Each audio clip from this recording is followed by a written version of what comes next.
रहीम, अल्लाह के नाम से शुरू जो बड़ा मेहरबान निहायत रहम वाला है। नाज़रीन कराम, भारतीय अदाकारा ख़तरनाक हादसे का शिकार।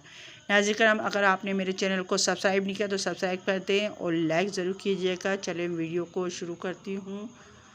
भारतीय मीडिया रिपोर्ट्स के मुताबिक अदाकारा गुज़श्ता रोज़ हादसे का शिकार हुई और इनके शोहर हुई दुनिया के इंस्टाग्राम हादसे की तहकीक की। पनिका के एक्सरे की तस्वीर शेयर करते हुए कहा कि हादसे में इनका बाजू फ्रैक्चर हो गया।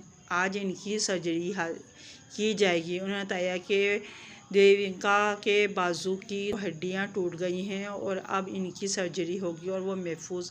वाज़ेह रहे कि देवटी और विवेक वापिडा टेलीविज़न शो में 2016 में शादी की।